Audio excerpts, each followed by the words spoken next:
I looked directly into my mother's eyes that morning and said something I never thought I would say to the woman who raised me.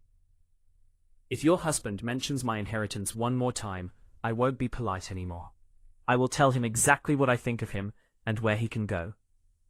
The words hung in the air between us, sharp and final. My mother's coffee cup trembled slightly in her hand. Her face went pale. Behind her, I could hear my stepfather's footsteps stop in the hallway. That was the moment I knew there was no going back. Everything I had been holding inside for years had finally broken through the surface. Growing up, I believed families only fell apart in dramatic ways. Shouting matches that echoed through walls. Doors slammed so hard the frames cracked. The kind of chaos that made neighbors peek through their curtains and whisper to each other the next day. Families can also crumble slowly, quietly, with smiles that don't reach the eyes and words that sound kind but cut like glass.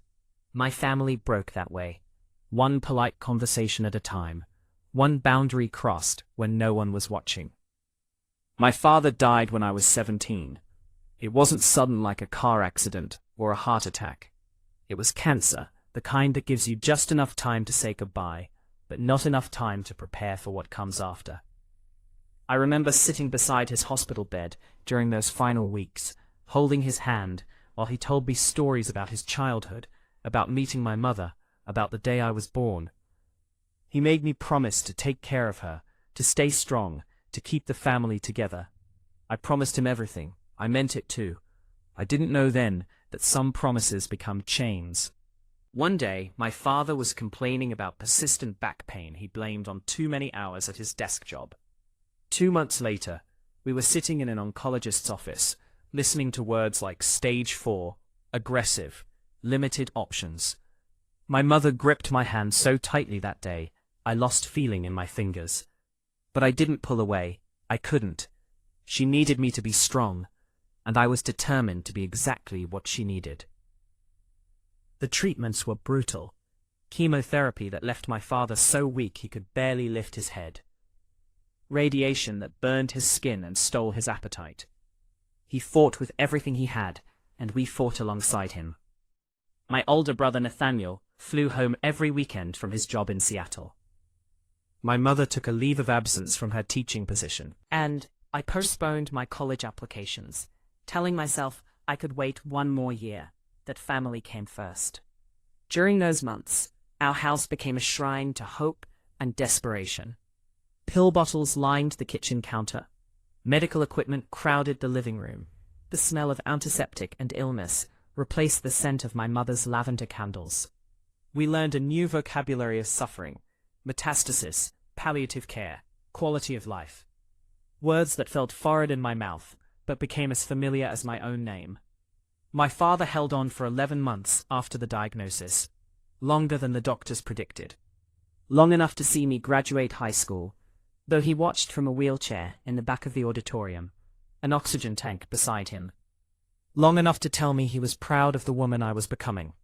Long enough to extract those promises that would haunt me later. We buried my father on a Tuesday afternoon. The sky was grey, and a cold rain fell throughout the entire service. I stood between my mother and Nathaniel, both of us holding her upright as she sobbed into a handkerchief that was already soaked through. People told us how sorry they were. They said he was a good man. They said we were brave. I hated every word of it. Brave meant you weren't allowed to fall apart in public. Brave meant you swallowed your grief and smiled when people looked at you. The reception after the funeral was held at our house. Relatives I barely knew filled the rooms, eating casseroles and speaking in hushed tones. They told stories about my father, laughed at memories I wasn't part of, and left before helping with the cleanup. By evening, it was just the three of us again, my mother, Nathaniel, and me, sitting in a living room that felt too big and too quiet without my father's presence filling it. That night, after Nathaniel left to catch his flight back to Seattle, I found my mother standing in the doorway of her bedroom, staring at the empty bed. "I don't know how to do this," she whispered. "I don't know how to be alone." I wrapped my arms around her. "You're not alone. You have me. You have Nathaniel. It's not the same, she said, and I knew she was right. We could be there for her, but we couldn't replace the man she had spent 25 years building a life with. My mother was 43 when my father died. Still young, still beautiful, still full of life, even though her eyes had lost something permanent. For almost 2 years she moved through the house like a shadow. She cooked meals she'd barely touched. She folded laundry and paid bills and asked about my day, but her voice always sounded like it was coming from somewhere far away. She smiled when appropriate, but never laughed. She functioned, but didn't live. I watched her fade and felt helpless to stop it. I was 18, 19, trying to figure out my own path while keeping her from drowning in grief. Nathaniel called every Sunday, but he was building his career 3,000 miles away. The daily responsibility fell to me. I enrolled in community college instead of the university I had been accepted to. I got a part-time job at a bookstore. I came home every evening to cook dinner and sit with my mother while she pretended to watch television. I told myself I was honoring my father's wishes, taking care of her, being strong. I loved my mother, but I was also 19 and watching my friends go off to universities, travel, start their lives, while I stayed frozen in place, tethered to a house filled with memories and grief. Then she met Richard. She didn't tell me about him at first. I noticed small changes instead. She started wearing makeup again. She bought new clothes, brighter colors than the grays and blacks she had lived in since the funeral. She hummed while making coffee. She smiled at her phone. One evening, she came into my room and sat on the edge of my bed, nervous in a way I hadn't seen before. "I've been seeing someone," she said quietly. "His name is Richard. He's kind, and he makes me laugh. I think you'll like him." My first reaction was shock. My father had been gone less than 2 years. In my mind, that wasn't enough time. Grief was supposed to last longer, mean more. But I looked at my mother's face, at the light returning to her eyes, and I swallowed my objections. "That's good, Mom," I said, forcing enthusiasm into my voice. "I'm glad you're not alone anymore." "You're sure?" she asked. "I don't want you to think I'm replacing your father." "Of course not," I said. "Dad would want you to be happy." I wasn't sure if that was true, but it was what she needed to hear. And in that moment, her happiness felt more important than my discomfort. Richard came to dinner the following week. He arrived exactly on time, carrying a bottle of expensive wine and a bouquet of white roses. He was tall, maybe 6 feet, with silver hair styled perfectly, and an easy smile that showed too many teeth. He wore a tailored suit jacket over dark jeans, the kind of calculated casual that wealthy men wear to seem approachable. "You must be Amelia," he said, extending his hand. "Your mother has told me so much about you." His handshake was firm, practiced. His eyes swept over me briefly, assessing, before returning to my mother with exaggerated warmth. Throughout dinner, he dominated the conversation. He told stories about his work in real estate investment. He name-dropped restaurants and vacation destinations.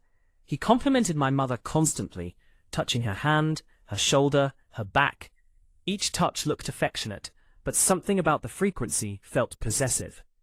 He asked me questions too, but they felt perfunctory. What was I studying? Did I have career plans? Where did I see myself in 5 years?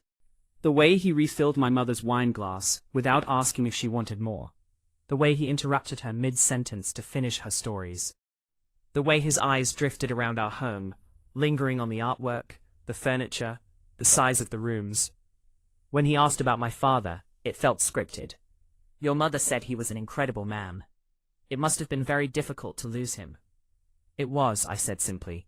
"Well," Richard said, reaching for my mother's hand, "I hope I can honor his memory by taking good care of the family he loved so much." The family he loved. Not your mother. The family. Like we were a package deal. Like by winning my mother, he was acquiring all of us. After he left that evening, my mother asked what I thought. "He's nice," I said, which was true, but incomplete. Nice told you nothing about character. If you feel my words, show your support by liking the video and subscribing to the channel. And tell me from which city you belong, so I can see how far a woman's impactful voice can reach. Help me build this community so we can bring more truthful stories for you.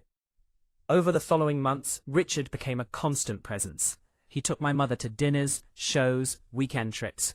She glowed in a way I hadn't seen since before my father got sick. When she talked about Richard, her voice lifted. When she waited for his calls, she smiled at nothing. She was in love, completely and obviously in love, and I tried to be happy for her.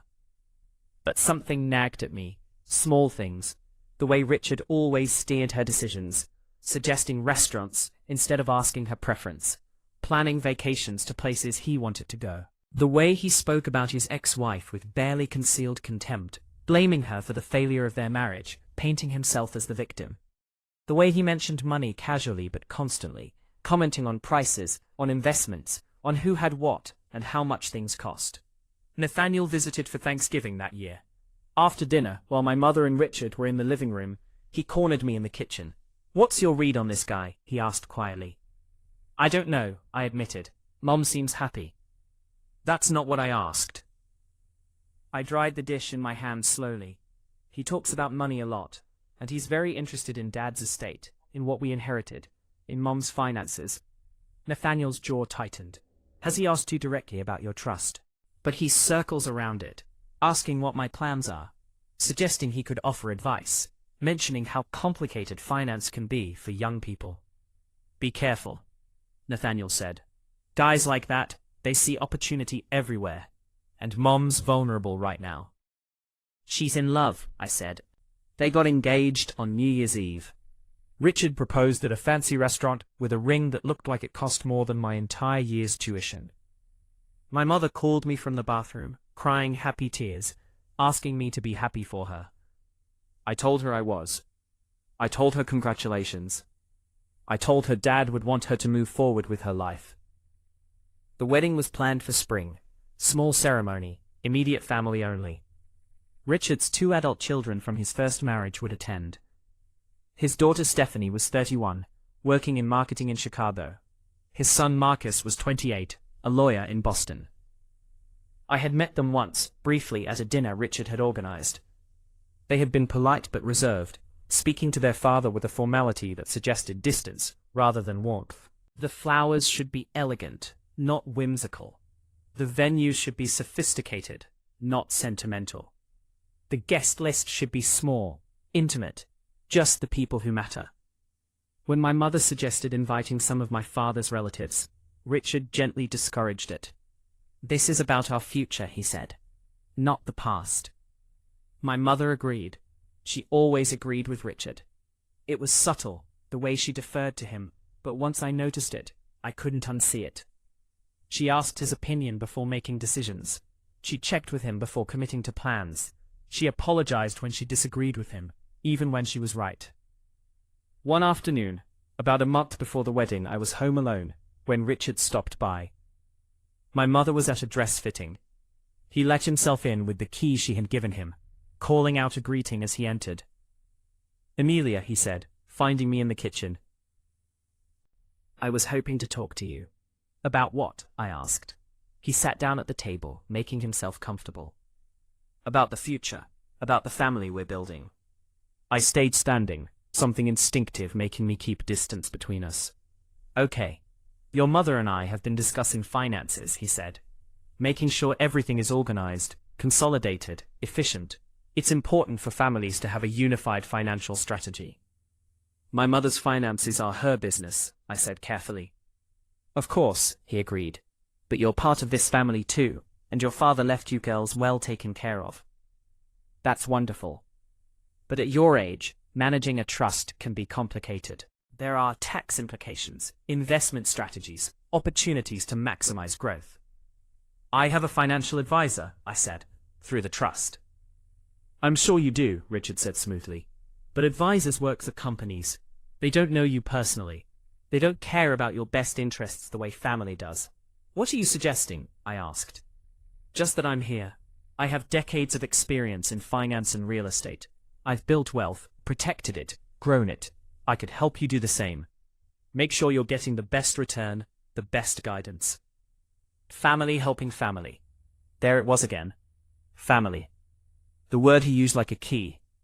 like it unlocked access to everything. But I'm comfortable with my current arrangement. His smile tightened almost imperceptibly. Of course. Just keep it in mind.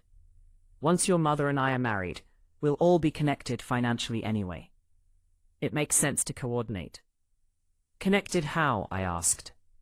Well, your mother's assets will be partially mine, and family members often benefit from shared strategies. But we can discuss this later. No pressure. He left shortly after.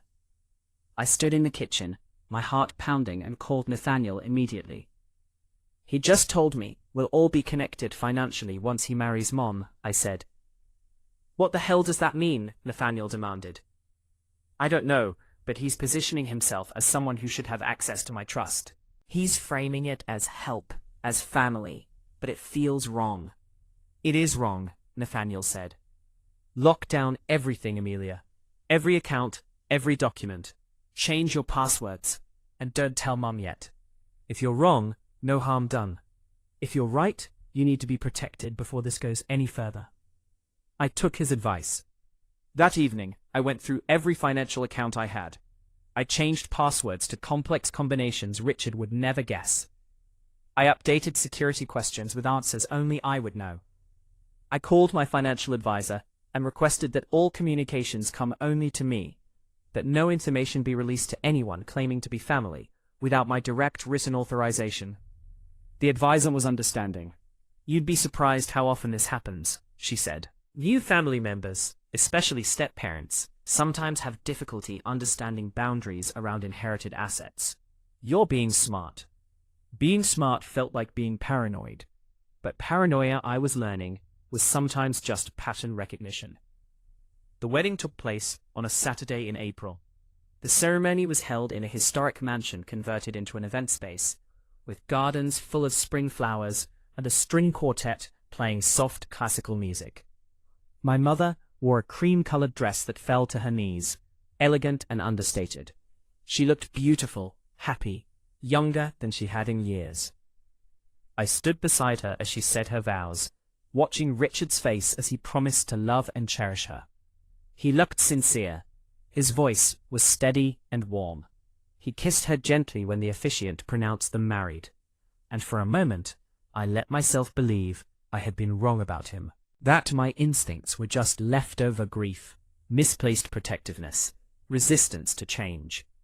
The reception was intimate, maybe 40 people total. Richard's children were there, both looking polished and professional. Stephanie approached me during dinner. It's nice to meet you properly, she said.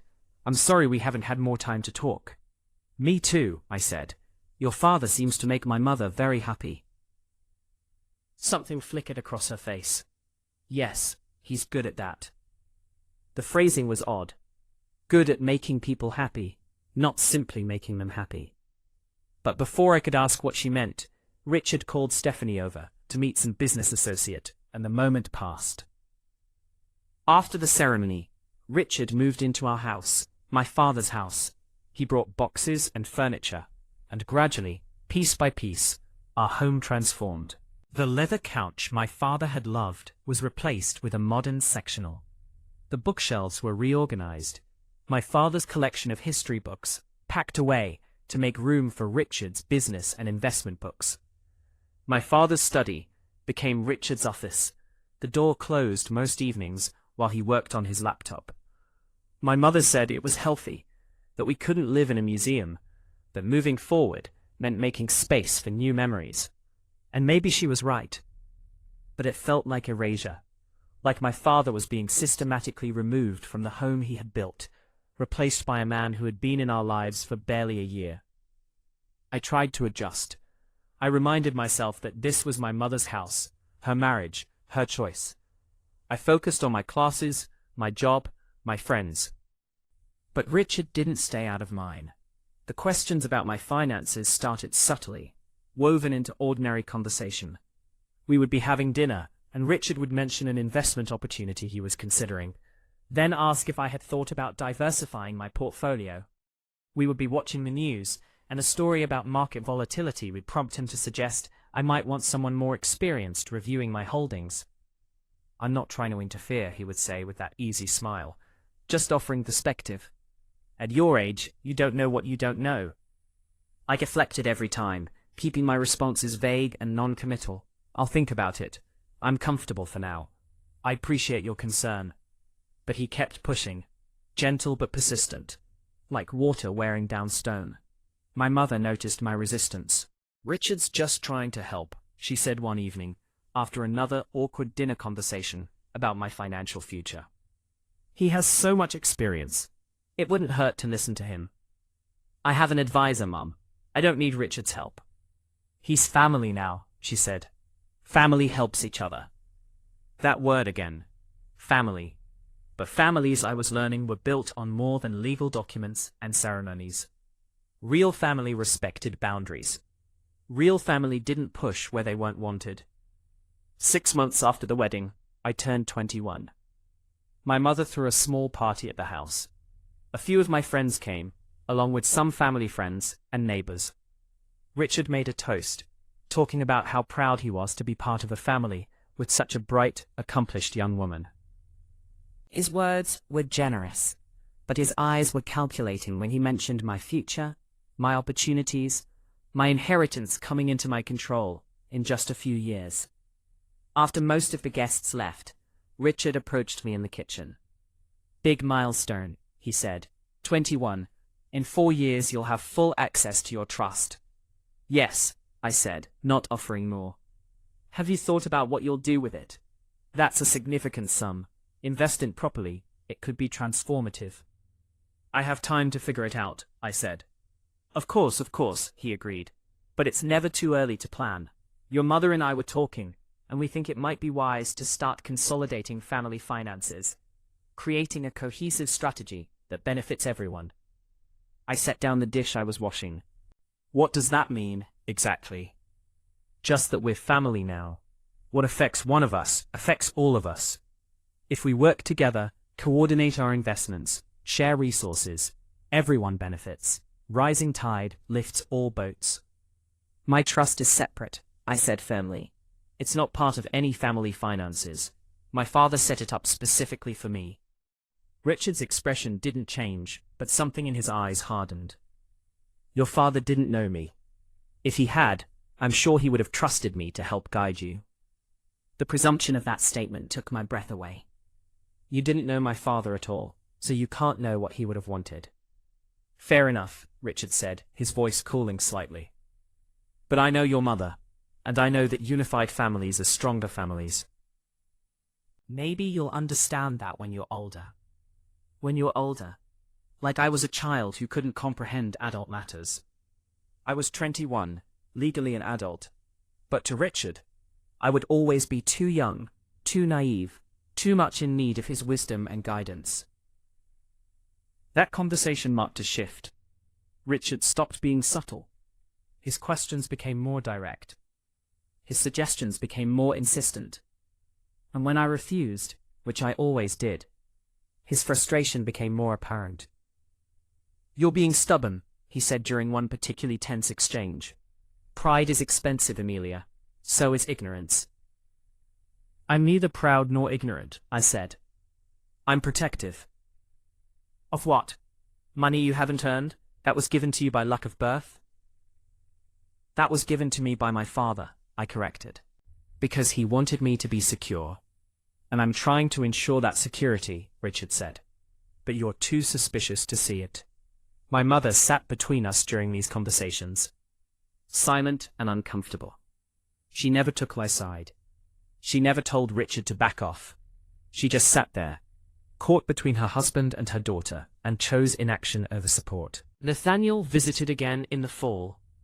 Within an hour of arriving, he could feel the tension. What's going on? He asked when we were alone. I told him everything.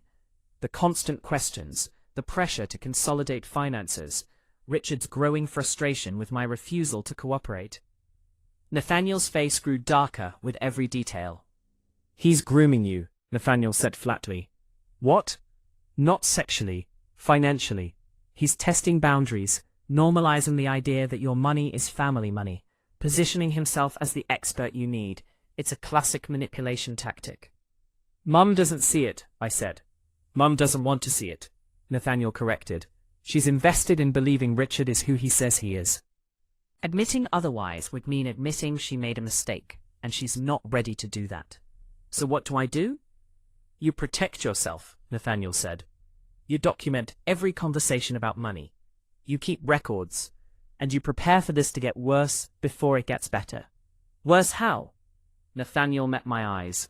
People like Richard don't stop when you say no. They escalate. He was right. 2 weeks after Nathaniel's visit, I received a notification from the bank that managed my trust. Someone had requested detailed information about my account. The request had included enough personal information to raise red flags. The bank's security system had flagged it as suspicious and denied the request, but they were informing me as a courtesy. My hands shook as I called the bank. The security specialist who answered was professional and calm. "Can you tell me who made the request?" I asked. "I can't give you a name directly," she said, "but I can tell you it came from someone who claimed to be an immediate family member, assisting with financial planning. They provided some of your personal information, but not enough to verify their authorization." "What kind of information did they provide?" "Your full name, date of birth, social security number, and this address." My stomach dropped. That was information Richard would have access to. As my mother's husband, he could easily find documents around the house, mail with my social security number, old tax returns, medical records. "Can you flag my account?" I asked, "so that no one can access any information without direct authorization from me?" "Absolutely. I'm going to set up enhanced security protocols. From now on, any request for information will require you to verify your identity with a verbal password, in addition to the standard security questions." After I hung up, I sat on my bed and tried to steady my breathing. This wasn't speculation anymore. This wasn't me being paranoid or suspicious. Richard had actively tried to access my financial information without my permission. That was a violation. That was a line crossed. But when I told my mother, she didn't believe me, or she didn't want to. "There must be a misunderstanding," she said. "Richard wouldn't do that." "The bank confirmed it, Mom. Someone using my personal information tried to get details about my trust." "Maybe it was identity theft," she suggested desperately. "Someone who got your information somehow. Someone who knew my exact date of birth, my social security number, and this address," I asked. "Mom, think about who has access to that information." She looked away. "You don't know it was Richard." "Who else would it be?" "I don't know. But accusing my husband of something like this without proof is serious, Amelia." "I'm not accusing him," I said, though I was. "And I'm asking you, as my mother, to help me understand why anyone would need access to my accounts." She was quiet for a long moment. Then she said, "Richard has been under stress. His business has had some setbacks. Maybe he was just trying to understand our overall financial picture." "Our financial picture," I repeated. "My trust isn't part of any our. It's mine." "You're part of this family," she said. "What's yours affects all of us." And there it was. The belief that my inheritance, the security my father had so carefully constructed for me, was somehow communal property because we lived under the same roof. The idea that Richard, simply by marrying my mother, had earned some right to know, to advise, to access. "That's not how trusts work, Mum. That's not how any of this works." "Maybe not legally," she admitted, "but families share, families trust each other." "And when that trust is violated," I asked, "what then?" She didn't answer. She turned and walked away, leaving me standing in the kitchen with the weight of her choice hanging between us. She had chosen Richard's comfort over my security, his feelings over my rights, and that changed everything.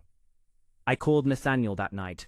He listened to everything, the bank notification, my mother's response, her defense of Richard. When I finished, he was silent for a long moment.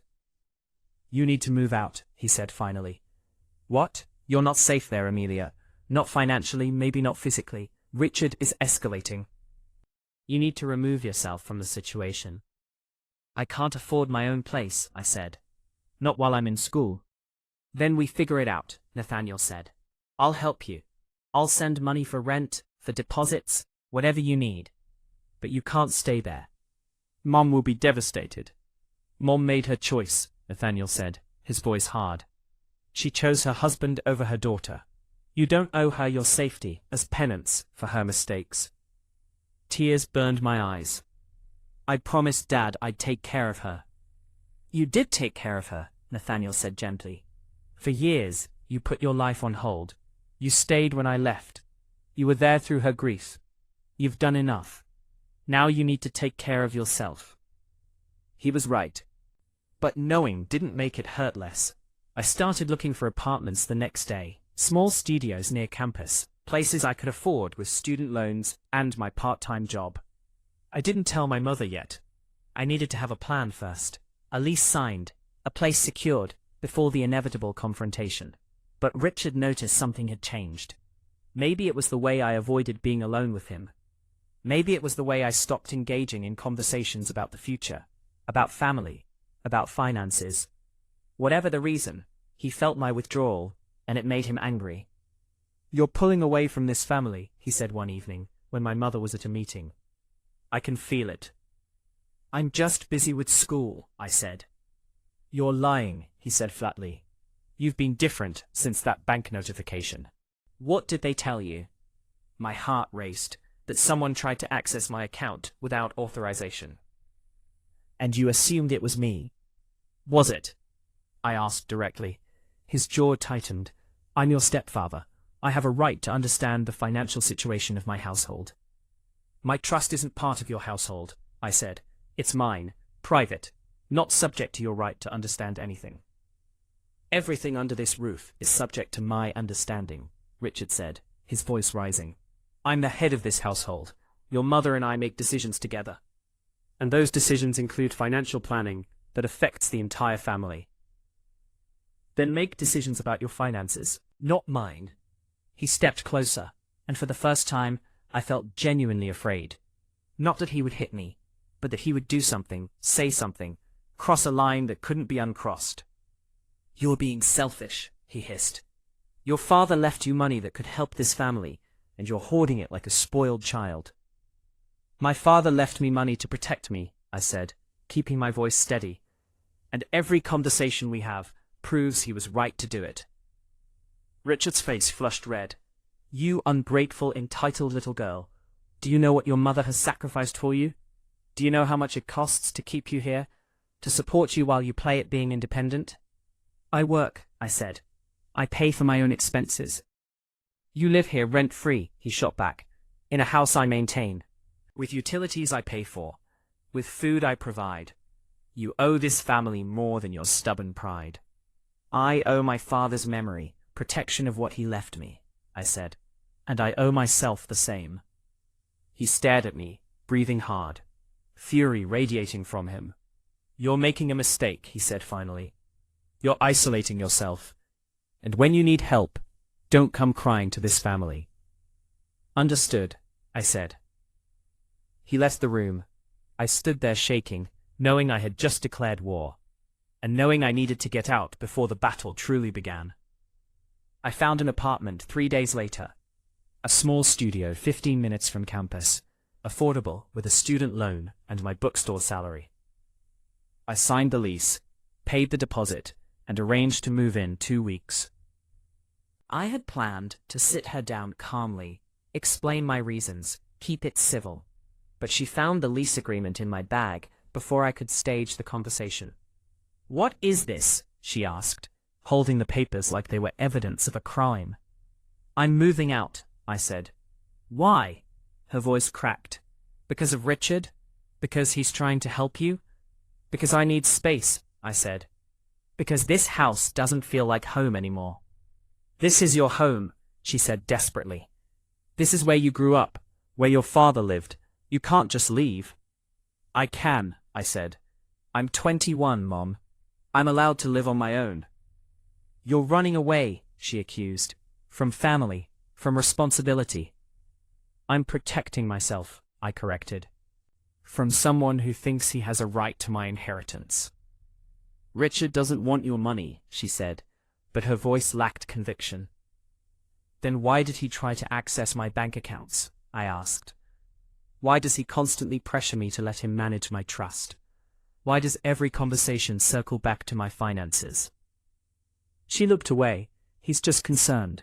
He wants to make sure you're making good decisions. My decisions are mine to make, I said.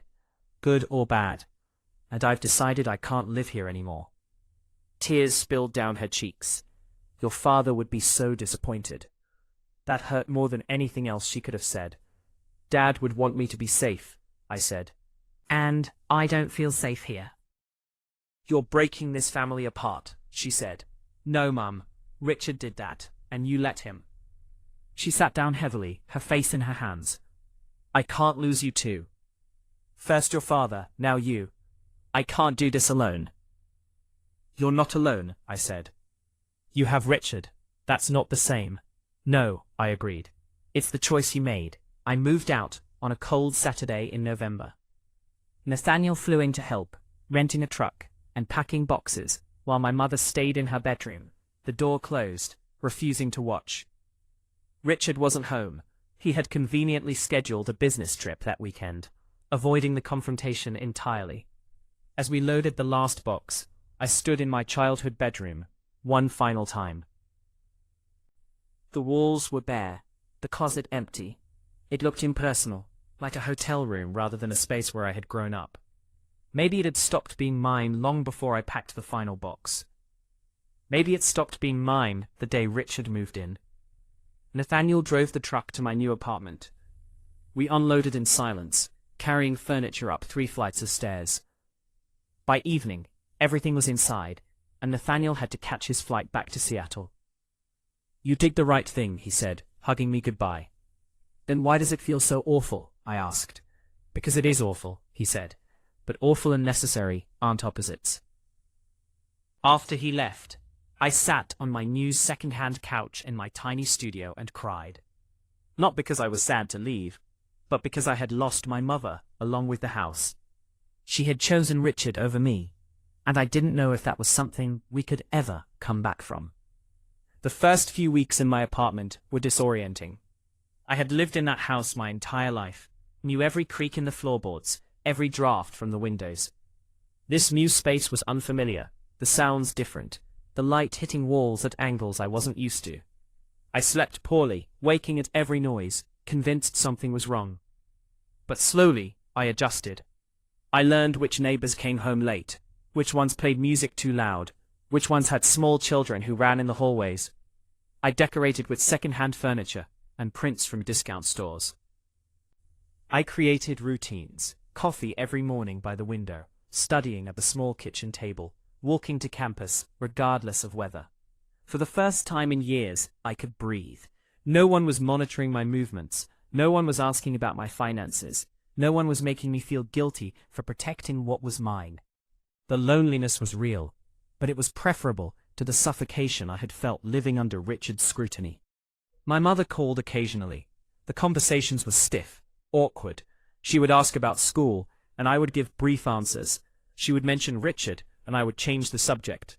Neither of us addressed the elephant sitting between us, that our relationship had fundamentally changed, and neither of us knew how to fix it.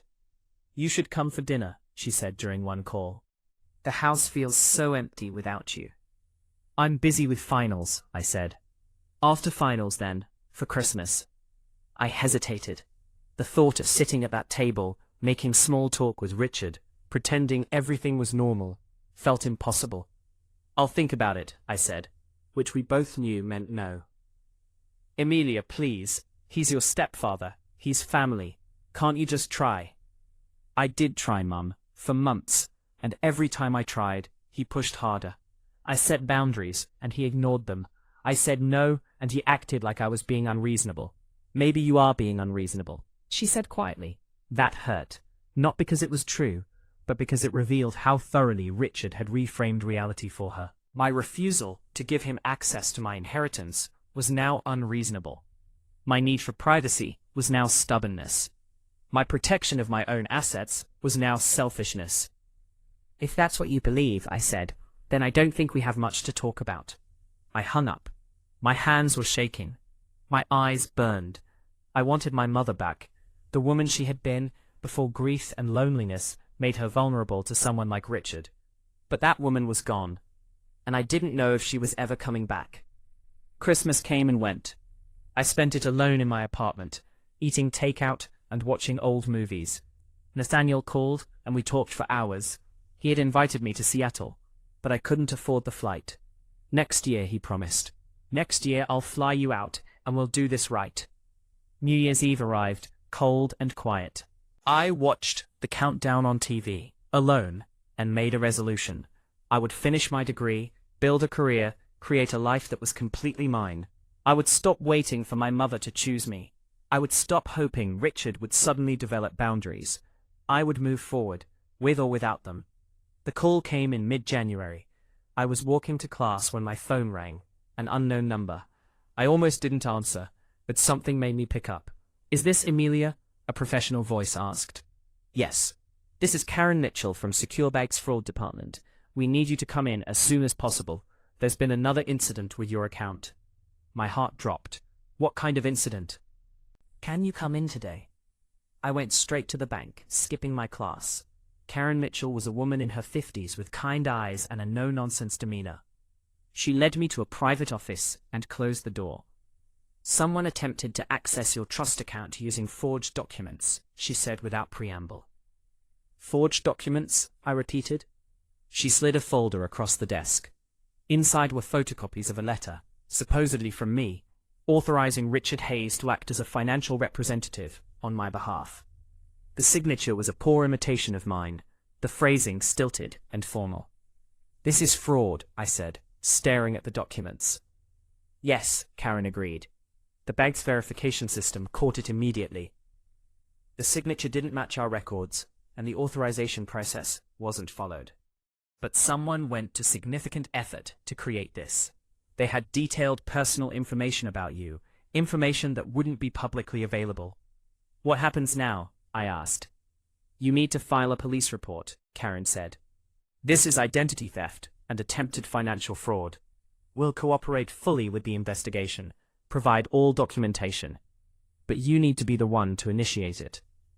"The person who did this is my stepfather," I said. Karen's expression didn't change. "That doesn't change what it is. Family members commit fraud all the time. Often, more easily than strangers, because they have access to personal information. If I report this, it will destroy my relationship with my mother." "If you don't report this," Karen said gently, "what do you think will happen the next time? Because there will be a next time. People who do this once don't stop. They escalate." I thought about Nathaniel's words months ago. They escalate. He had been right about everything else. Why would he be wrong about this? "I'll file the report," I said. The police station was intimidating. Fluorescent lights, hard plastic chairs, officers moving with practiced efficiency. I sat across from a detective named Morrison, a woman in her 40s, with short grey hair and eyes that had seen too much. The constant questions about my finances. The bank notification about someone trying to access my information. The forged documents. I showed her copies of everything, the timeline I had been keeping, records of conversations, the bank's fraud report. Detective Morrison took notes without interrupting. When I finished, she leaned back in her chair. "How old are you, Amelia?" 21. "And your stepfather, how long has he been in your life?" "About 2 years. He married my mother 18 months ago." She nodded slowly. Financial exploitation of family members is more common than most people realize. Stepchildren are particularly vulnerable, especially when there's an inheritance involved. What you're describing fits a very clear pattern. "What happens now?" I asked. "I'll open an investigation. We'll interview your stepfather, examine the documents, verify the timeline. If we find sufficient evidence, we'll forward the case to the district attorney's office for prosecution." "And if there's not enough evidence?" "Then we document what we found and close the file. But from what you've shown me, I think we'll have enough. Forged signatures are hard to explain away." My mother will never forgive me, I said. Detective Morrison's expression softened. Maybe not, but you're protecting yourself from a crime. That's not betrayal. That's survival. I left the police station feeling numb. I had just reported my stepfather for fraud. There was no going back from this. My mother would know. Richard would know. This would explode into something ugly and public and irreversible. But as I walked to my car, I thought about my father, about the trust he had established to protect me, about the promises he had made that I would always be taken care of. Richard had tried to violate that protection. He had tried to steal what my father had worked so hard to secure for me, and I would not let him. I called Nathaniel from my car. I filed a police report, I said. Good, he said immediately. You did the right thing. Mom's going to hate me. Mom's going to have to deal with the consequences of the man she married, Nathaniel corrected. You're the victim here. I don't feel like a victim, I said. I feel like I just detonated a bomb. You did, Nathaniel agreed. But it was a bomb Richard built. You just refused to sit on it and wait for it to explode. The investigation moved slowly. Days turned into weeks. I heard nothing from the police, nothing from the bank, nothing from my family. The silence was worse than confrontation. It meant something was happening, moving forward, building toward an inevitable collision. I threw myself into school. I studied obsessively, attended every class, volunteered for extra projects, anything to keep my mind from the impending explosion. My friends noticed I was distracted, but didn't push. They knew my family situation was complicated. They gave me space and support in equal measure. 6 weeks after I filed the report, Detective Morrison called. "We need you to come in," she said. "We have some information to share." I met her at the station the next morning. She had more documents now, thick folders spread across her desk. "We've completed our initial investigation," she said. "And it's worse than we thought." "Worse how?" "The forged authorization wasn't the first attempt. We found evidence of multiple inquiries into your accounts over the past year. Different tactics, different approaches, but all originating from the same location, your mother's house. We also found that your stepfather has significant financial problems. Failed business ventures, outstanding debts, loans he's defaulting on." "How significant?" "6 figures. He's been using your mother's assets to stay afloat, but it's not enough. He needed more. Your trust would have solved his problems." "Does my mother know?" I asked. "We don't know what she knows," Detective Morrison said. "But we'll need to interview her as part of the investigation." "She'll defend him," I said. "She always does." "Maybe," Morrison agreed. "But she'll also have to answer questions under oath about her knowledge of his financial situation and his attempts to access your accounts. The truth tends to come out in those situations." "What happens next?" "We forwarded everything to the DA's office. They're reviewing for prosecution. Given the evidence, I'd say charges are likely. Identity theft, attempted fraud, possibly more depending on what else we uncover." "And Richard?" "He'll be arrested once charges are filed. Then it's up to the courts." I sat there, trying to process it all. My stepfather was going to be arrested. My mother was going to be questioned. Our family, such as it was going to implode publicly and legally. "I know this is hard," Morrison said, "but you did the right thing. People like your stepfather count on their victims staying silent. You refused. That takes courage." Courage felt like the wrong word. This felt like survival. Basic, instinctive self-preservation. I called Nathaniel from the parking lot and told him everything. He was quiet for a long moment, then said, "You need a lawyer. I'm not the one being charged." "You need someone to represent your interests," Nathaniel said. "This is going to get complicated. Richard's lawyer will try to paint you as vindictive, as someone with a grudge. You need legal protection." "I can't afford a lawyer." "I can," Nathaniel said. "I'll hire someone. This is too important to leave to chance." 2 days later, I met with Catherine Reynolds, the attorney Nathaniel had retained. She was in her 50s, impeccably dressed, with sharp eyes, and a reputation for handling family financial disputes. We met at her office, modern and efficient. "Tell me everything," she said. So I did. the entire story, from my father's death to Richard's arrival to this moment. She took notes, asked clarifying questions, requested copies of all my documentation. When I finished, she leaned back in her chair. "This is a strong case," she said. "You've documented everything meticulously. The bank has clear evidence of fraud. The police investigation supports your claims. But you need to be prepared for this to get ugly." "Ugly how?" "Your stepfather's attorney will argue that this is a family dispute being criminalized. They'll claim you misunderstood his intentions, that he was trying to help, that you're being vindictive because you don't like him. They'll make you look like a spoiled child who can't share." "I'm not spoiled," I said. "I know that, but they'll try to paint you that way. We need to be ready to counter every argument, to present you as what you are, a young woman protecting her inheritance from someone who tried to steal it." "What about my mother?"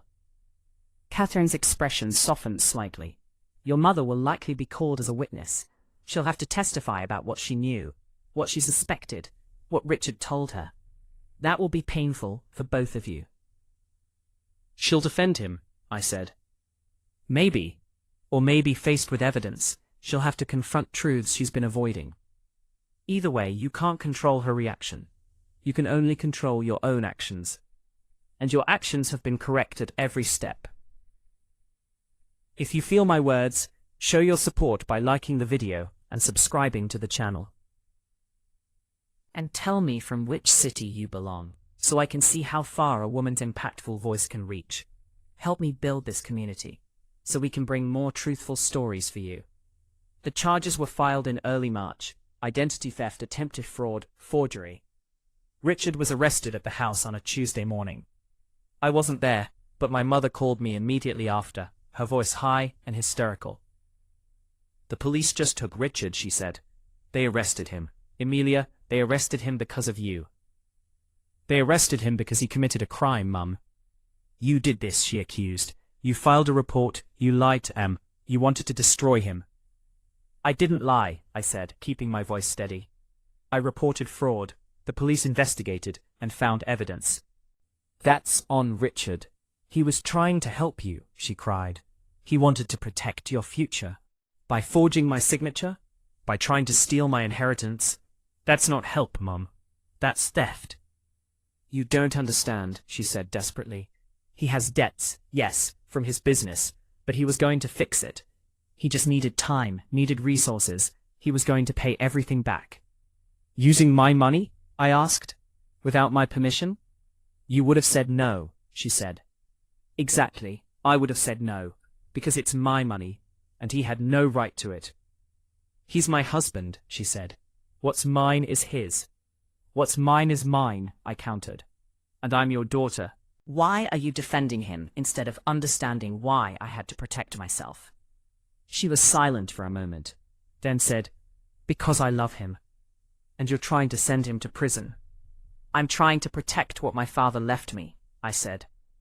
"If that sends Richard to prison, it's because he chose to commit crimes." She hung up on me. I sat there staring at my phone, feeling the final threads of our relationship snap. She had made her choice. Richard over me. His crimes over my safety.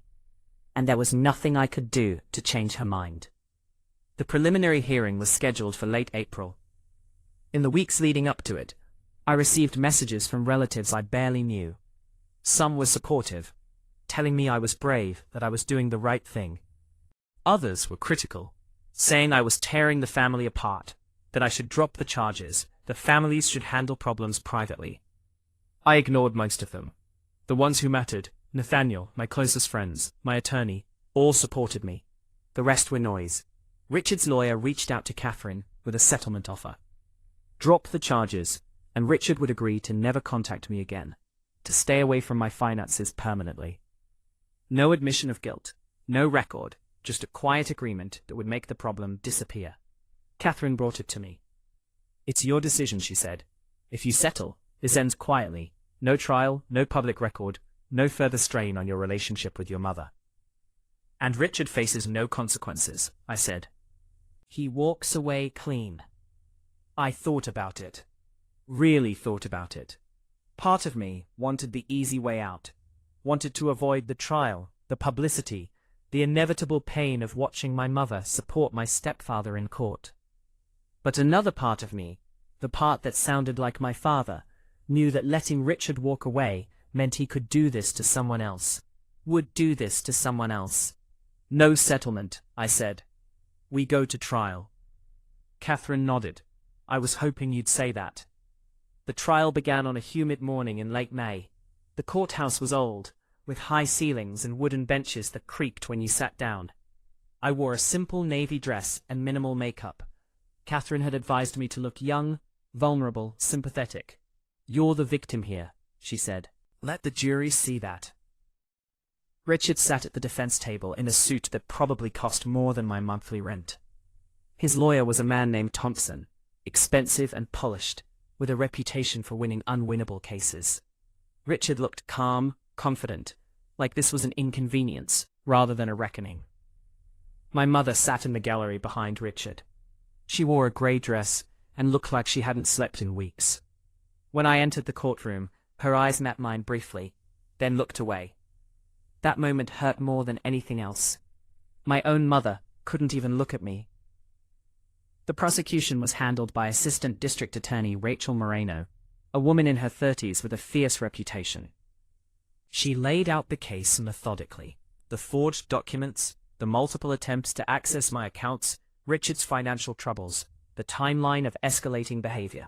This isn't a family dispute, she told the jury in her opening statement. This is a crime.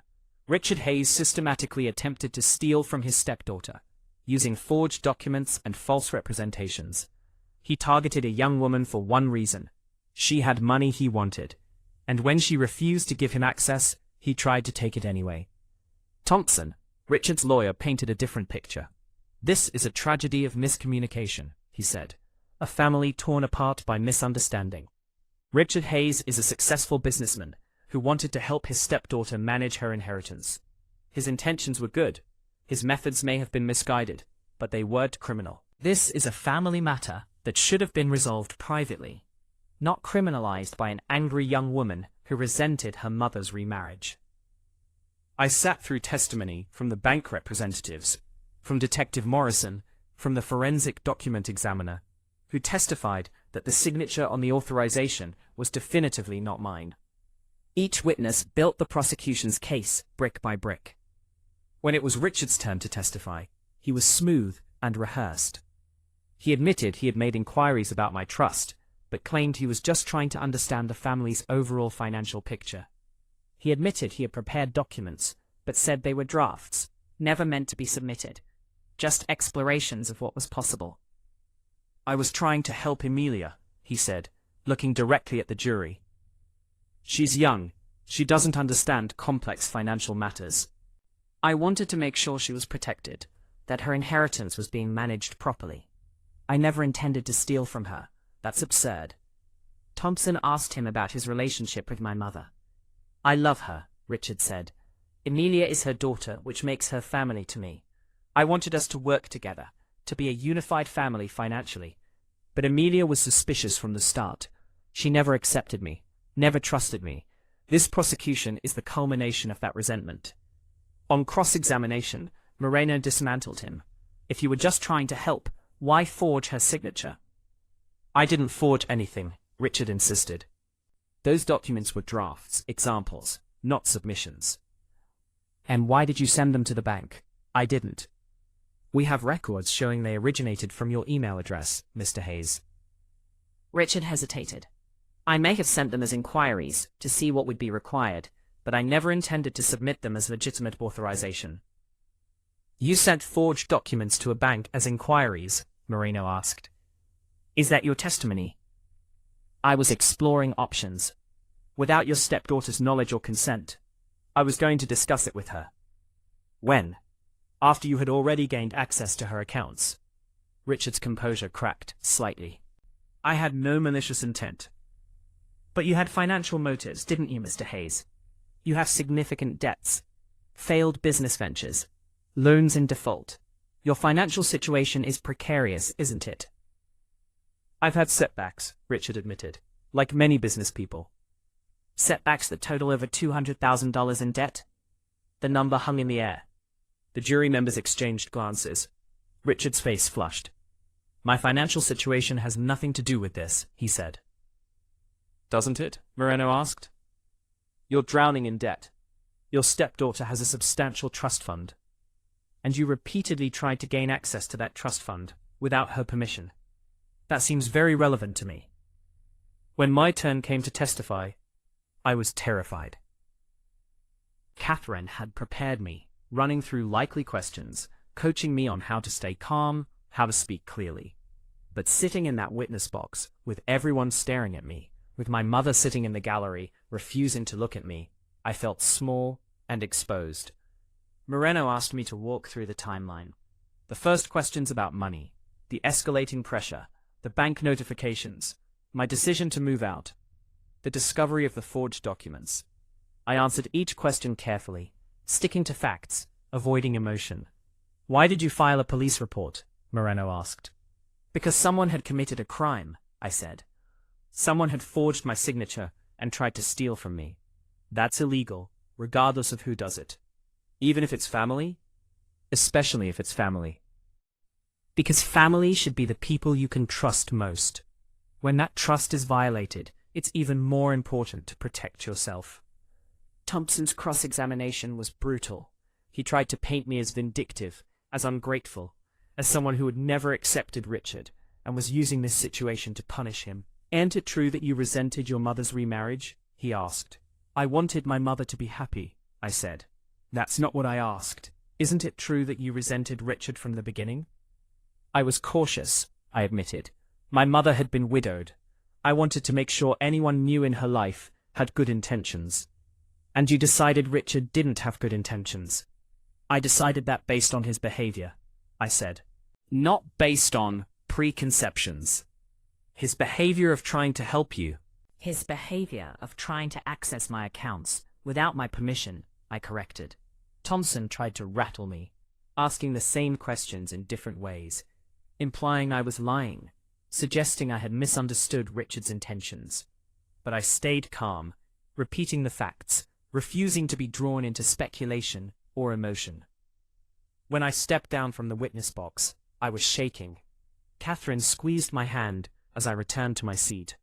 "You did great," she whispered. The prosecution called one more witness, a woman named Jennifer Carlton. I didn't know who she was until Moreno introduced her as Richard's first wife.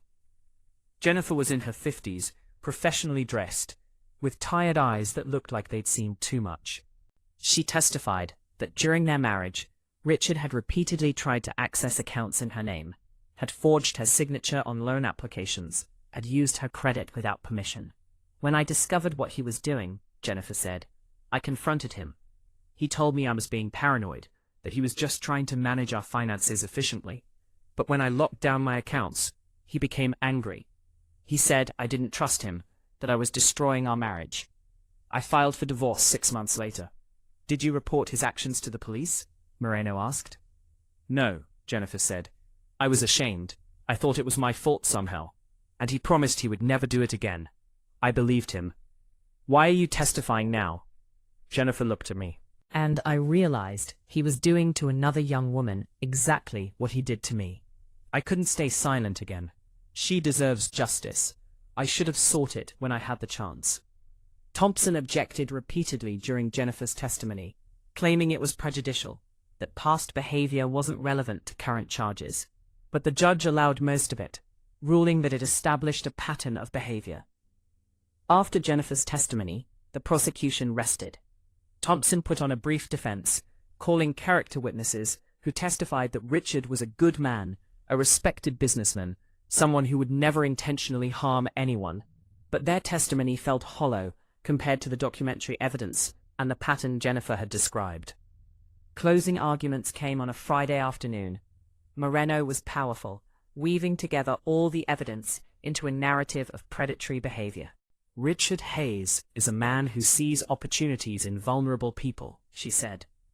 "He married a widow. He gained access to her home, her life, her daughter.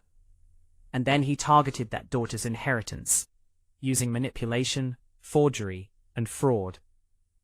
This isn't a family dispute, this is a crime, and the evidence proves it beyond any reasonable doubt.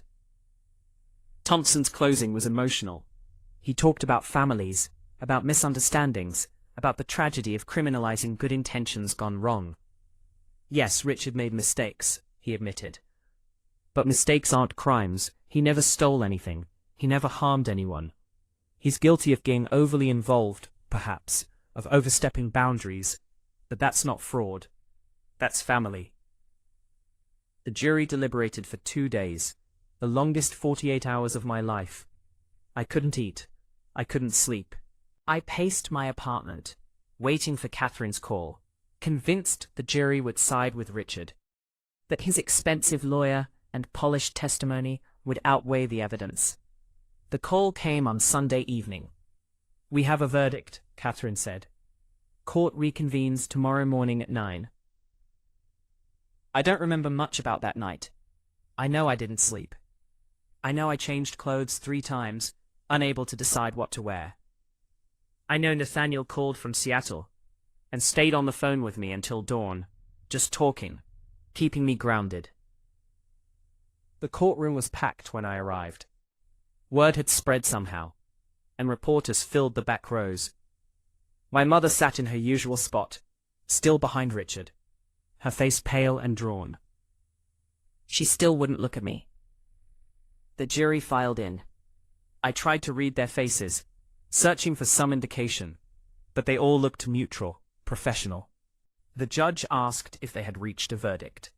The foreperson, a woman in her 60s, stood. "We have, Your Honor. On the charge of identity theft, how do you find?" "Guilty." My heart stopped. The courtroom erupted in whispers. The judge banged his gavel. "On the charge of attempted fraud, how do you find?" "Guilty." "On the charge of forgery, how do you find?" I heard my mother's sob from across the room. Richard's face went white, then red. He half stood, his lawyer pulling him back down. The judge ordered silence. Sentencing was scheduled for 3 weeks later.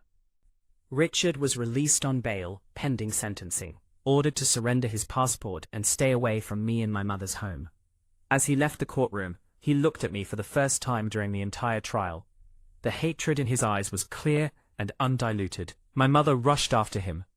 She didn't look at me, didn't acknowledge me, just followed her convicted husband out of the courtroom, like I didn't exist. Outside, reporters tried to ask questions. Catherine shielded me, guiding me to her car. "You won," she said once we were safely inside. "It's over." But it didn't feel like winning. It felt like surviving. Barely. Nathaniel flew in for the sentencing. We sat together in the courtroom, his hand gripping mine as the judge reviewed the case. Loreno argued for a significant sentence, noting the pattern of behavior, the targeting of a vulnerable victim, the abuse of familial relationship. Thompson argued for leniency, citing Richard's age, his lack of prior criminal record, his contributions to the community. He painted Richard as a man who had made mistakes, but didn't deserve to have his life destroyed. The judge listened to both sides, then turned to Richard. "Do you have anything to say?" Richard stood. For a moment I thought he might apologize, might show some remorse. Instead he said, "I've been convicted of trying to help my family. The system has criminalized love and concern. I maintain my innocence, and I hope history will vindicate me." The judge's expression hardened. "Mr. Hayes, you were not convicted of helping your family. You were convicted of identity theft, fraud, and forgery. You systematically targeted your stepdaughter's inheritance using illegal means. The jury saw through your justifications, as do I." He sentenced Richard to 2 years in prison, followed by 3 years of probation. Richard would also be required to pay restitution for the legal fees I had incurred, and he was permanently barred from any contact with me. My mother wailed when the sentence was read. Richard was led away in handcuffs, his face a mask of fury. As guards escorted him out, my mother followed, still crying, still refusing to even glance in my direction. In the hallway outside the courtroom, Nathaniel hugged me tightly. "It's over," he said. "It's finally over." I nodded against his shoulder, too drained to speak. Over, but at what cost? I had spent so long focused on the trial, on preparing, on fighting, that when it ended, I didn't know what to do with myself. I returned to my routines, classes, work, studying, but everything felt muted, like I was moving through water. The media attention faded quickly. Local news had covered the verdict, but it was a small story, easily forgotten when newer scandals emerged. I was relieved. I didn't want to be known as the girl who sent her stepfather to prison. I just wanted to be Amelia again. My mother didn't contact me. Not a call, not a text, not an email. The silence was absolute. I told myself I was fine with it, that I had made peace with losing her. But late at night, alone in my apartment, I would scroll through old photos on my phone. Pictures of my mother and me, before my father died. Before Richard. In one photo, I was 15, standing beside her at my school's science fair. She had her arm around me, both of us smiling at the camera. She looked proud. I looked happy. That version of us felt like ancient history, like people I used to know, but could barely remember. Nathaniel called every few days to check on me. "How are you holding up?" "I'm fine," I would say, and sometimes I meant it. Other times I was just going through the motions, saying what people needed to hear. "Have you heard from Mum?" "No, I have," Nathaniel said quietly. "She called me last week. Asked me to convince you to drop the restitution claim against Richard." "What did you tell her?" "That she married a criminal, and now she's dealing with the consequences. She didn't take it well." I could imagine my mother had spent our entire childhoods teaching Nathaniel and me to be good people, to do the right thing, to stand up for ourselves. And now when I had done exactly that, she was punishing me for it. "Do you think she'll ever forgive me?" I asked. Nathaniel was quiet for a moment. "I don't know.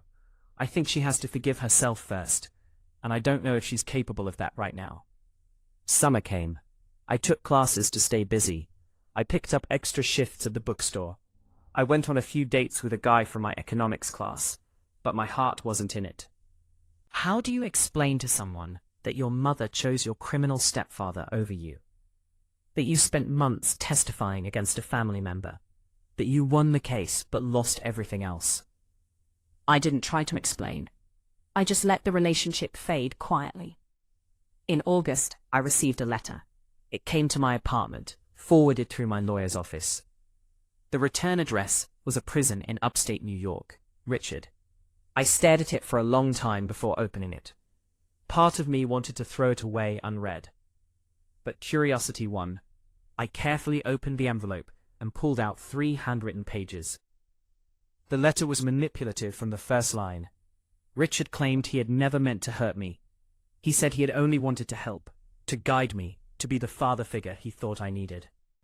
He said the trial had been a miscarriage of justice, that the prosecutor had twisted his intentions, that the jury had been biased. "I forgive you for what you've done," he wrote. "I know you were manipulated by that lawyer, by your brother, by people who wanted to see our family destroyed. But I understand you're young. You didn't know better.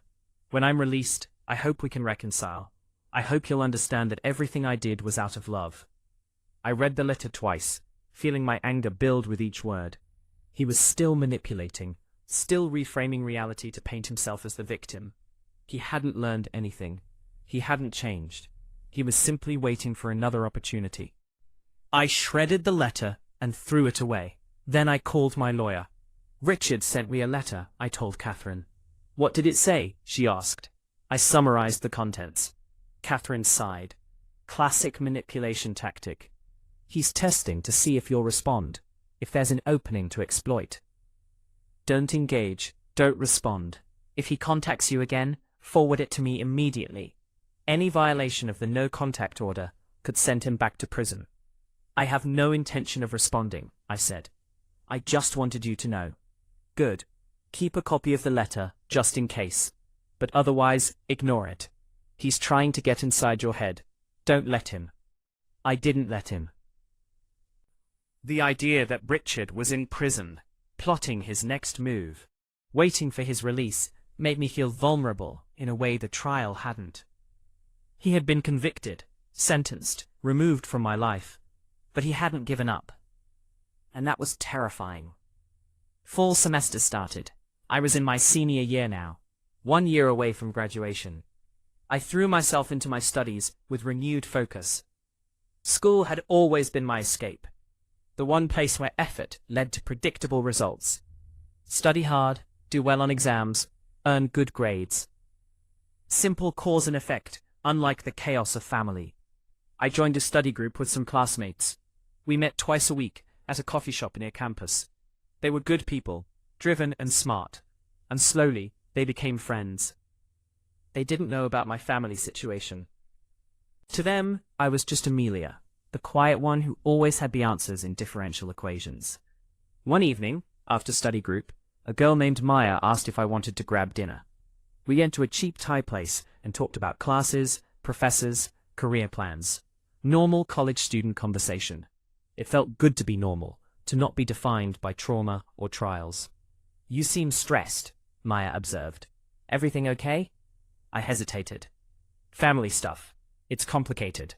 She nodded. "Most families are. My parents got divorced last year. It's been messy. But I'm learning that sometimes distance is healthy." "Yeah," I agreed. "Sometimes it is." Maya became a real friend, someone I could confide in about surface-level things without diving into the depths of what I'd been through. She didn't need to know everything. Just being around someone who saw me as a person, rather than a victim, was healing. In October, I turned 22. Nathaniel flew in to celebrate. He took me to a nice restaurant, bought me a cake, gave me a present, a framed photo of our father from before he got sick. In the picture, Dad was laughing at something off camera, his eyes bright and full of life.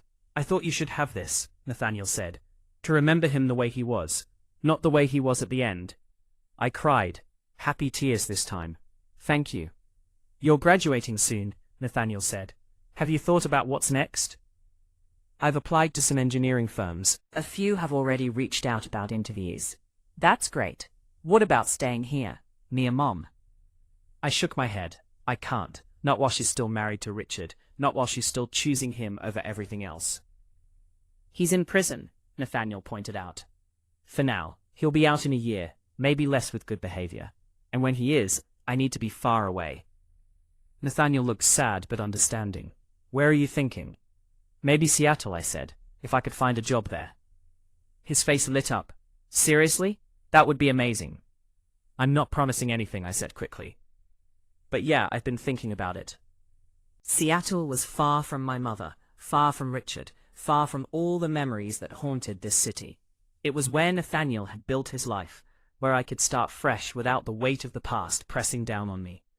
I started applying to companies in Seattle. Within weeks, I had 3 interviews scheduled. Nathaniel let me stay with him and his wife Sarah during my visit. Their apartment was warm and welcoming, filled with photos and plants and evidence of a happy life. "You could really be happy here," Sarah said. She was kind, genuine, the type of person who made you feel comfortable immediately. "The city is great, lots of young professionals, good food, good culture." "I'm seriously considering it," I said. The interviews went well. 2 of the companies made offers.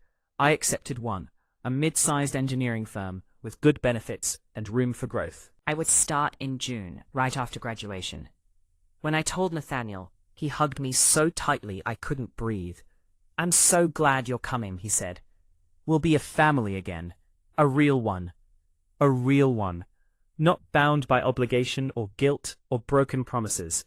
Just 2 siblings who actually cared about each other, building lives they could be proud of."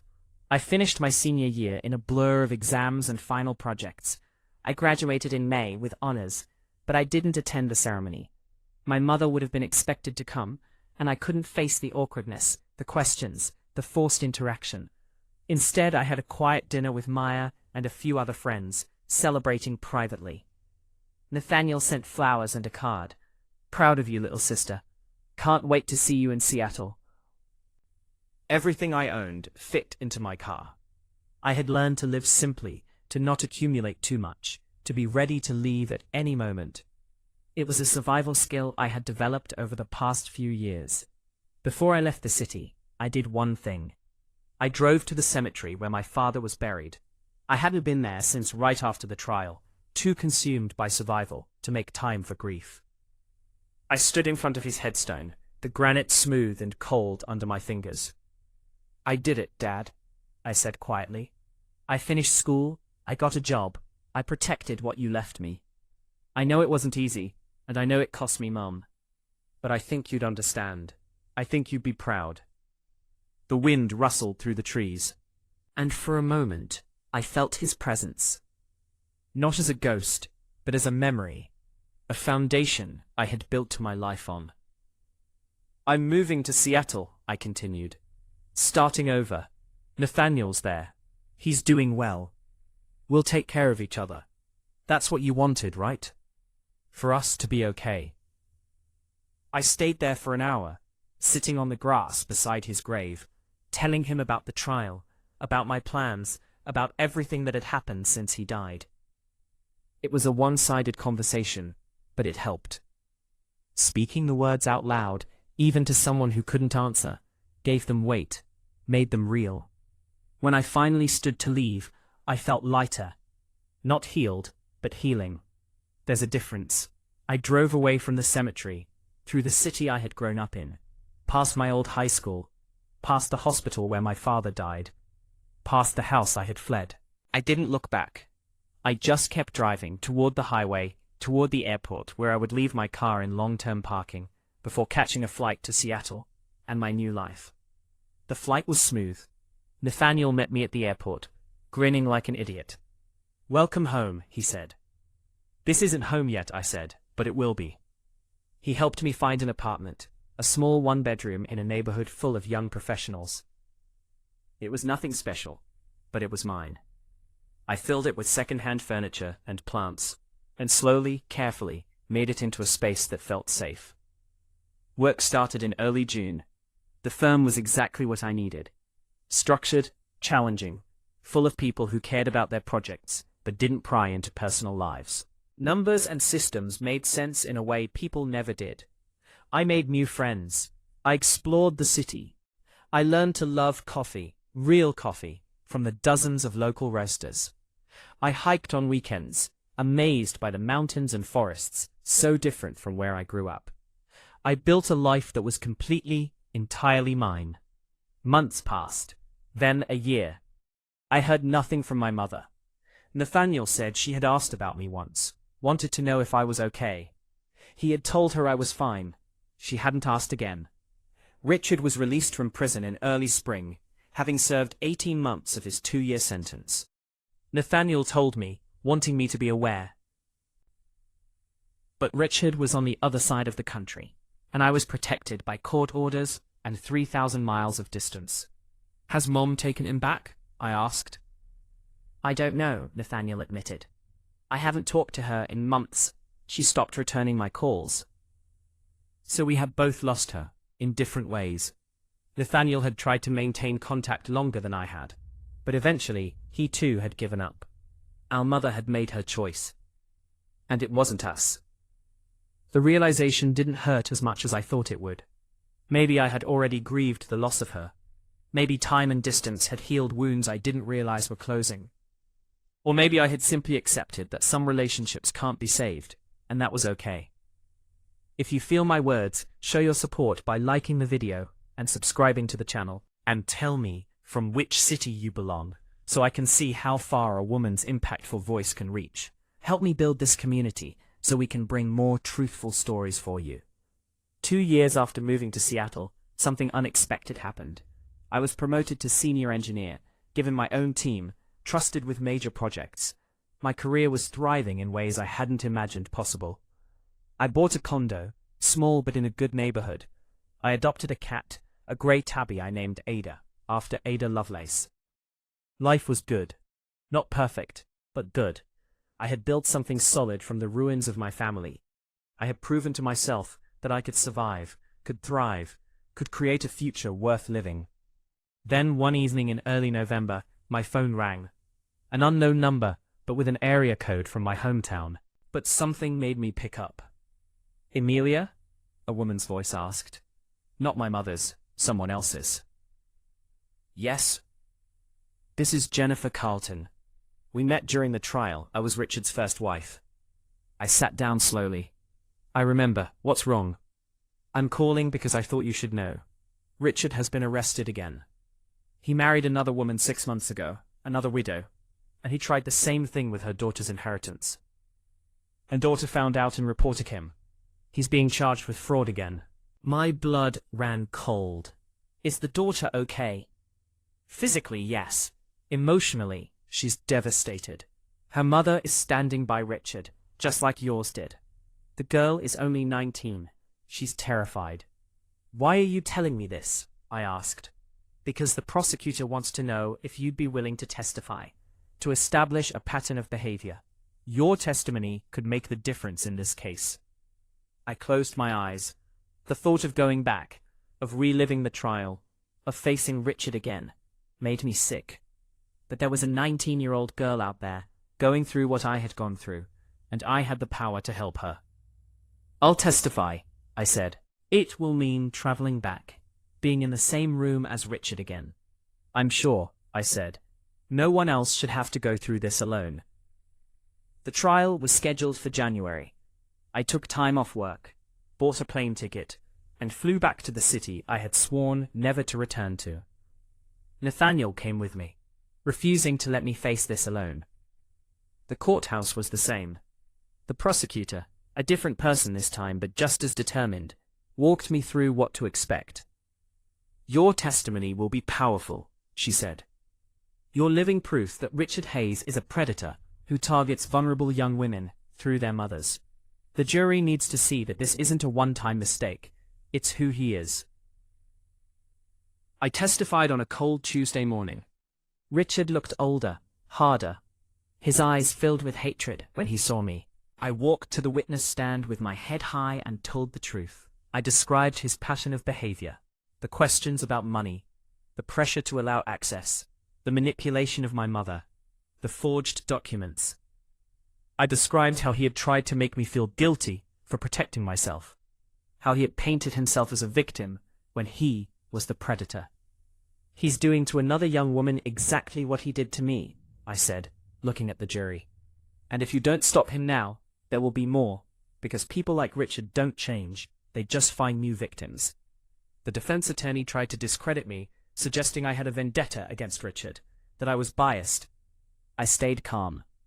I have no vendetta, I said. I have moved on with my life. I'm testifying because another girl is going through what I went through. And I wish someone had warned me about him before he married my mother. I wish someone had stood up and said, "This man is dangerous." I'm being that someone for her. After I testified, the 19-year-old girl approached me in the hallway. Her name was Sophie. She was small, with dark hair and frightened eyes that reminded me of myself at that age. "Thank you," she said, "for coming back, for testifying." "You're going to be okay," I told her. "I know it doesn't feel like it now, but you will survive this, and you'll be stronger for it." "Did it get better?" she asked. "With your mum? After everything?" I thought about lying, about giving her hope, but she deserved the truth.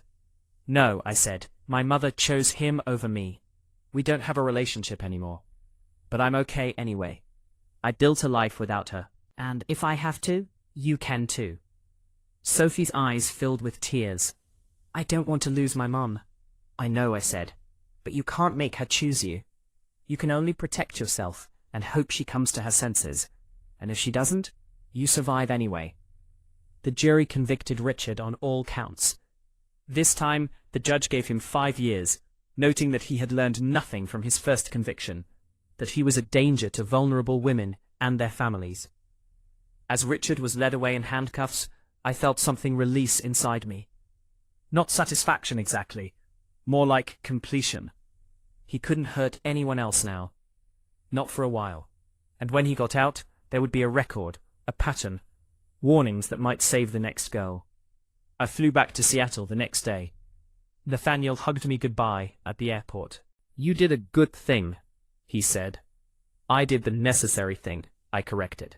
Back in my condo, with Ada curled up beside me, I felt the weight of the past finally lifting. I had spent years defined by what Richard had tried to take from me. But I was done being his victim. I was done letting his actions dictate my story.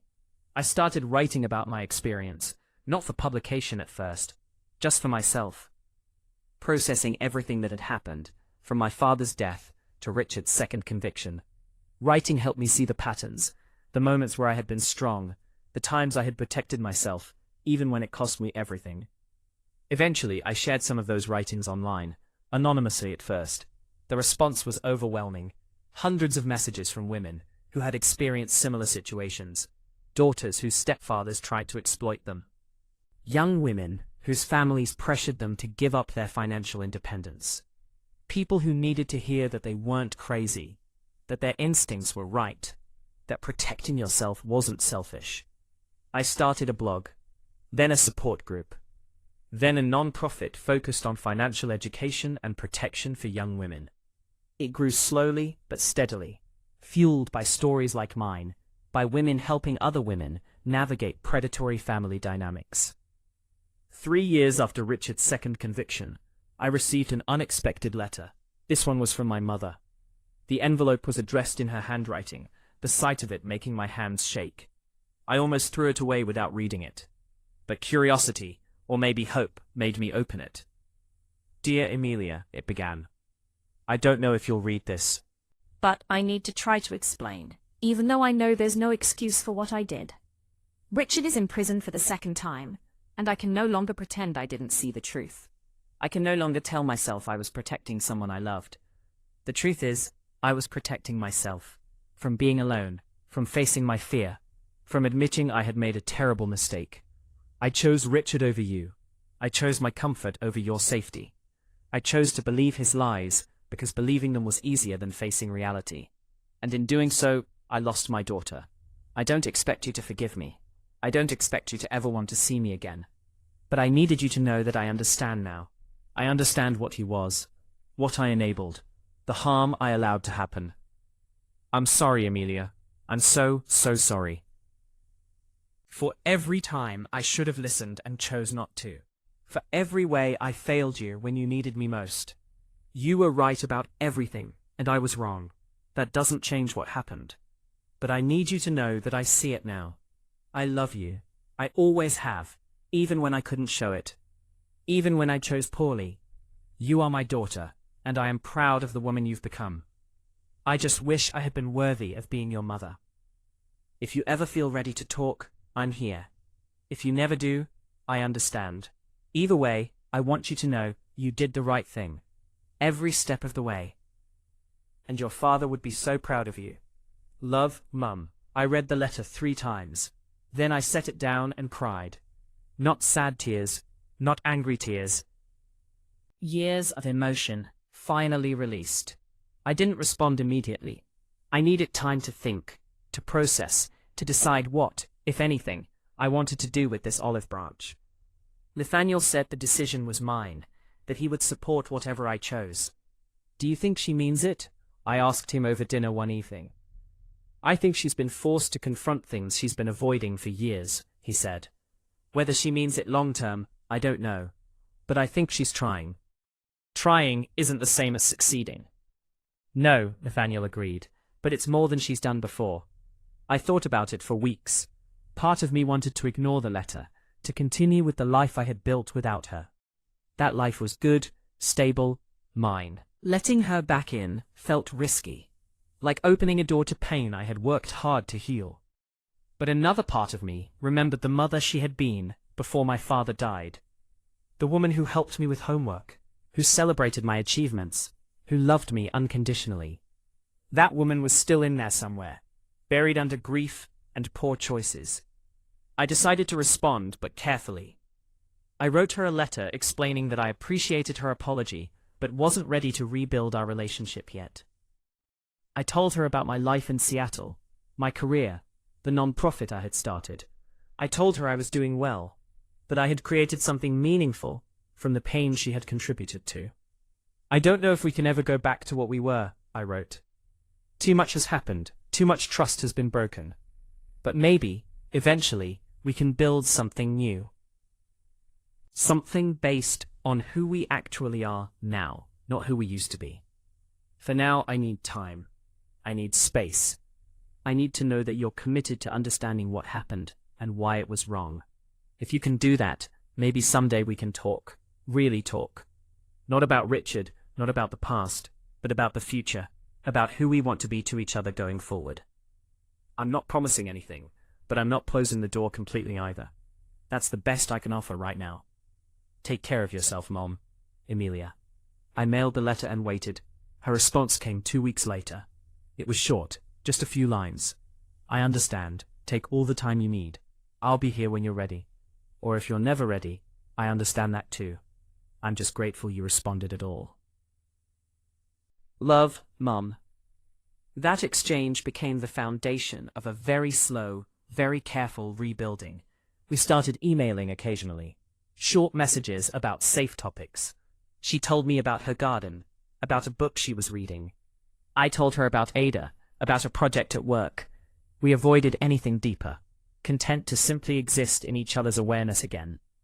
Months passed, then a year. The emails continued, growing slightly longer, slightly more personal. She told me she had started therapy, working through her grief and her choices. I told her I was glad, that I hoped it helped.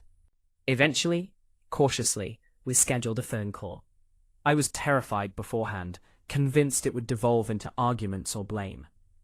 But it didn't. We talked for an hour about nothing important. The conversation was awkward, but not painful. A start. We began talking monthly, then bi-weekly. The conversations grew easier, more natural. We still didn't discuss Richard, or the trial, or the years of silence. Those topics were too raw, too complicated. But we talked about other things. About life, about healing, about moving forward. I never moved back. Seattle remained my home, the place I had built a life I was proud of. But I visited my hometown once, met my mother for coffee in a neutral location. She looked older, grayer, with lines around her eyes that hadn't been there before. "You look good," she said when she saw me. Happy, and I meant it. We talked for 2 hours.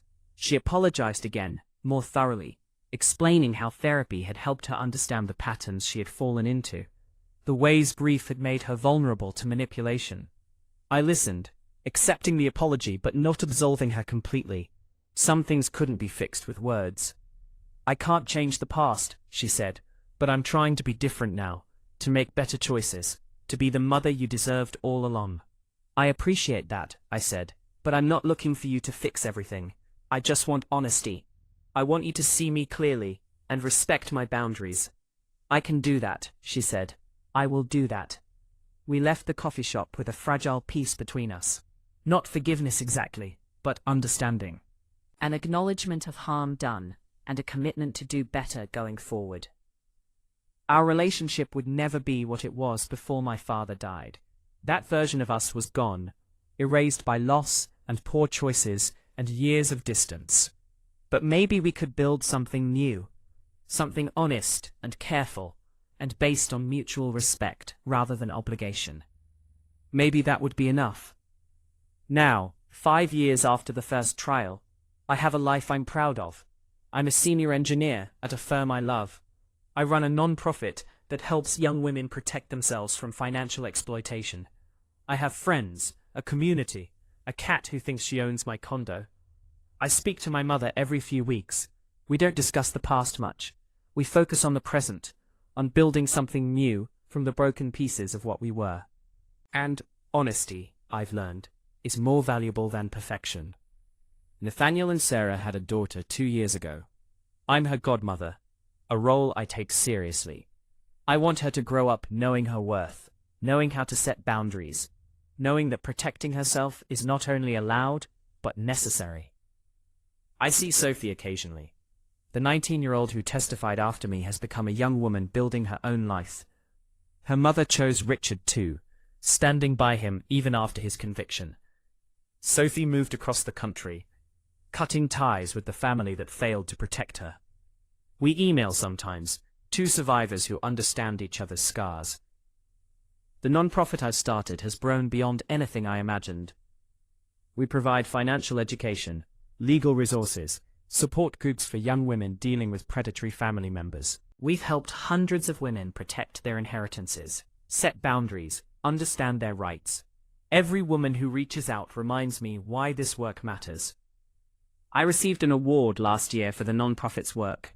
Standing on that stage, accepting recognition for turning my pain into purpose, I thought about my father, about the trust he established to protect me, about the lessons he taught me, intentionally and accidentally, about the promise I made to take care of my mother, and how I learned that taking care of myself was just as important. I thought about Richard, in prison for the second time, finally facing real consequences for his actions. I thought about my mother, working through therapy, trying to understand how she had failed me. I thought about Sophie and Jennifer and all the other women who had been hurt by men who saw them as opportunities rather than people. And I thought about myself, about the frightened 21-year-old who first suspected something was wrong, about the young woman who filed a police report despite knowing it would destroy her family, about the person I had become, strong, independent, unafraid to set boundaries and enforce them. That journey had cost me. It cost me my mother for years. It cost me the fantasy of a happy, unified family. It cost me peace and comfort and the easy path. But it gave me something more valuable. It gave me myself, my dignity, my autonomy, my future. And that was worth everything. If you feel my words, show your support by liking the video and subscribing to the channel. And tell me from which city you belong, so I can see how far a woman's impactful voice can reach. Help me build this community so we can bring more truthful stories for you. Together, we can make sure more women hear these stories. Together, we can build a space where truth is honored and boundaries are respected. Together, we can show the world that a woman's voice, when raised in truth, can echo farther than anyone ever imagined. To every woman reading this, to everyone who has faced similar battles, I want you to know, you are not alone. Your instincts are valid, your concerns are real, your right to protect yourself is absolute. Don't let anyone convince you that setting boundaries makes you difficult, or that protecting your assets makes you selfish.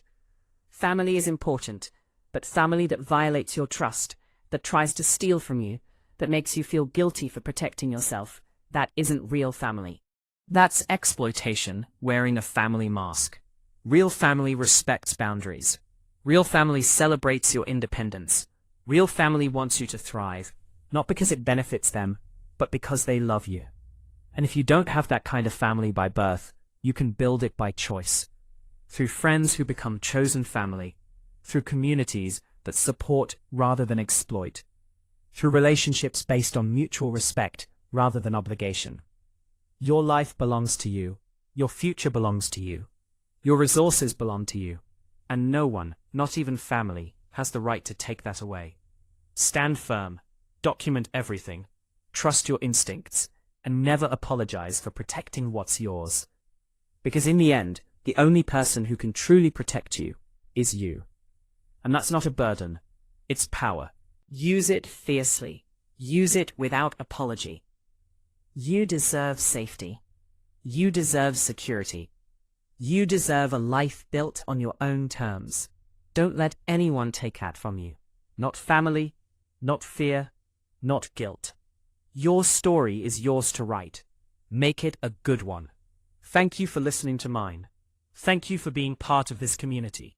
Thank you for standing with me as we continue to share truths that need to be told. If my words resonated with you, if you've walked a similar path, if you know someone who needs to hear this, share this story. Let it reach as far as possible. Let it be the voice that someone, somewhere, desperately needs to hear. From Seattle, from my small condo with my grey cat curled beside me, I'm sending strength to every woman fighting her own battle. And you're not alone. Never forget that.